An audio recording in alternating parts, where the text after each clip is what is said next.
नमस्कार दोस्तों, स्वागत है आपका हमारे चैनल अड्डा वैकेंसी पर।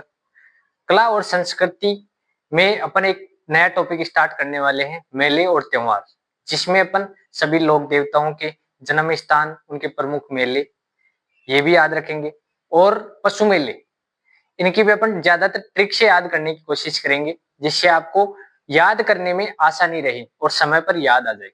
कंपटीशन की नजरिए से ये टॉपिक काफी महत्वपूर्ण रहने वाला है, क्योंकि इस टॉपिक से सभी टॉपिकों में कुछ ना कुछ रहता है। जैसे मेले आ गए, लोक देवता पड़े तो लोक देवता की कोई जयंती आ गई, वो कब आती है, पशु मेला आ गया कोई, और कोई त्योहार आ गया, तो उससे हर टॉपिक में इस टॉपिक से कुछ ना कुछ रहने वाला है। तो आज अपन शुरू करते हैं। हमारा टॉपिक रहेगा मेले, त्योहार। मेले और त्योहार, अपन सबसे पहले भारतीय महीनों के नाम पढ़ेंगे, जो आप सब जानते होंगे। नहीं जानते तो इनको याद कर लेना। पहला रहता है चित्र, दूसरा वैशाख, तीसरा ज्येष्ठ, चौथा आषाढ़, पांचवा श्रावण या सावन, श्रावण, छठवां रहेगा भाद्रपद, सातवां रहेगा अश्विन, आठवां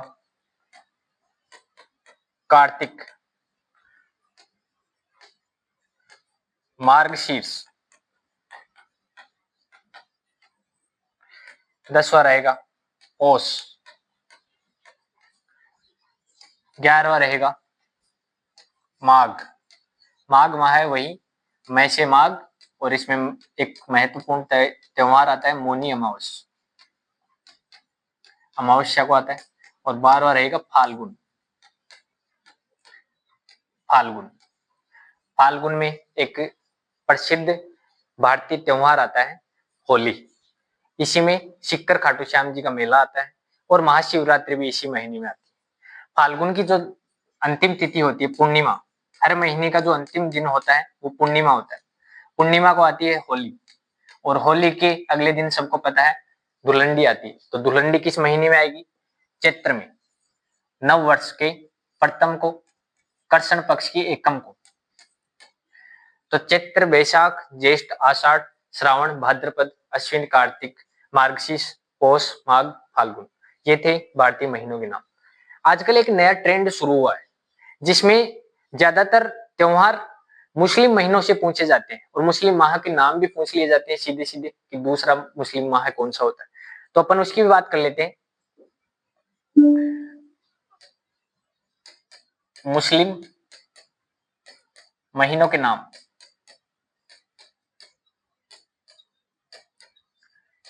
ट्रिक से पढ़ेंगे, वैसे याद करने में आपको काफी परेशानी रह सकती है। तो पहला ट्रिक रहेगा हमारा एमएस। एमएस लगाते हैं ना अपन, किसी भी श्रीमती के नाम से पहले मिसेज लगाते हैं, एमएस या एमआरएस। तो एमएस, एमएस से याद रखना, पहला महीना रहता है मुहर्रम, दूसरा रहता है सफर। मुहर्रम से सफर शुरू होता है मुस्लिम महीनों का। फिर 2 महीने आएंगे आर से, और 2 आएंगे जे से। आर से रबी उल अव्वल, दूसरा रहेगा रबी उल थानी, जैसे जुमादा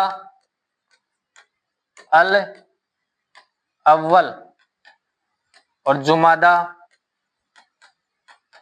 अल थानी, 6 मुस्लिम माह है। अपने ट्रिक से पढ़े, एमएस, 2 आर से 2 जैसे, मुहर्रम, सफर, रबी उल अव्वल, रबी उल थानी, जुमादा अल अव्वल, जुमादा अल थानी। 7वां महीना ट्रिक रहेगी हमारा रुपीज, आरएस। आरएस से दर्शाते हैं रुपीज को। फिर वापस आरएस, आर से रहेगा रजब, एस से रहेगा शब्बान, फिर आर से रहेगा रमजान, और एस से रहेगा शव्वाल। फिर दो रहेंगे डी से धू अल कादा और धू अल हिजा। इसे जिलकाद नाम से भी जानते हैं, जिलकाद, और इसे जिलहिज नाम से भी जानते हैं, जिलहिज। इसमें जय दो बार आ रहे हैं, जय दो बार आ रहे हैं। इससे याद रखना बकरीद, बकरा ईद होती है ना, वो आती है। ईदुल जुहा, इसमें भी जू आ रहा है, जय आ रहा है, और इसमें दो जय आ रहे हैं। तो इससे समझ जाना जिलहिज महीने में आता है ईदुल जुहा, और जिलकाद में आता है मीठी ईद, मीठी ईद। और मीठी ईद को बोलते हैं ईद उल फितर, ईद उल फितर। इसमें जय नहीं आ रहा, तो जिलकाद से रहेगा ईद उल फितर, और जिलहिज में रहेगा ईद उल जुहा। तो ऐसे ही अपन याद करेंगे मुस्लिम त्योहार। तो आज अपन ने पढ़ा है हिंदू महीनों के नाम और मुस्लिम महीनों के नाम। थोड़ा सा और पढ़ लेते हैं। अपन पढ़ने वाले हैं उस समय दो पक्ष बनाते हैं। एक पक्ष रहता है महीने का कृष्ण पक्ष, दूसरा पक्ष रहता है शुक्ल पक्ष, शुक्ल पक्ष। कृष्ण का मतलब होता है काला, कृष्ण का मतलब होता है काला, और शुक्ल का मतलब होता है उजाला या उजला, उजला। कृष्ण काला, हमारा जो हिंदी वर्णमाला है उसका पहला अक्षर आता है क, तो महीने का प्रथम पक्ष होगा वो कृष्ण पक्ष होगा, और दूसरा पक्ष रहेगा शुक्ल पक्ष। याद करने में आसानी रहेगी। और इस दौरान पूरा 15 दिन का जो पक्ष होता है उसमें जो रात्रि होती है वो कैसी होती है, काली रात। और 15वां दिन रहता है इसका अमावस्या, अमावस्या, जिसमें चंद्रमा बिल्कुल भी दिखाई नहीं देता, यानी पूर्ण काली रात होती है। शुक्ल पक्ष में रातें होती है वो कैसी होती है, चांदनी रातें, चांदनी रातें। और 15वें दिन चंद्रमा अपना पूर्ण आकार लिया रहता है, तो इसलिए ये होता है पूर्णिमा। इस प्रकार अपन देखेंगे हर महीने का जो लास्ट का दिन रहता है हिंदू महीनों में वो रहता है पूर्णिमा। तो अपन ने पढ़ा था पहले कि होली आती है वो फाल्गुन के अंतिम दिन आती है पूर्णिमा को, दीपावली आती है वो अमावस्या को आती है, अमावस्या को दीपावली, और धुलंडी आती है वो चैत्र के कृष्ण पक्ष की एकम को आती है, होली के अगले दिन। तो इस प्रकार अपन पढ़ने वाले हैं। तो ये थी इस चैप्टर की बेसिक बातें जो आज हमने आपको बताई है। इनको याद करना। कल से हर महीने के टॉपिक वाइज वीडियो आपको मिल जाएंगे। अगर वीडियो अच्छा लगा तो इसे लाइक कीजिए, शेयर कीजिए और चैनल को सब्सक्राइब कीजिए।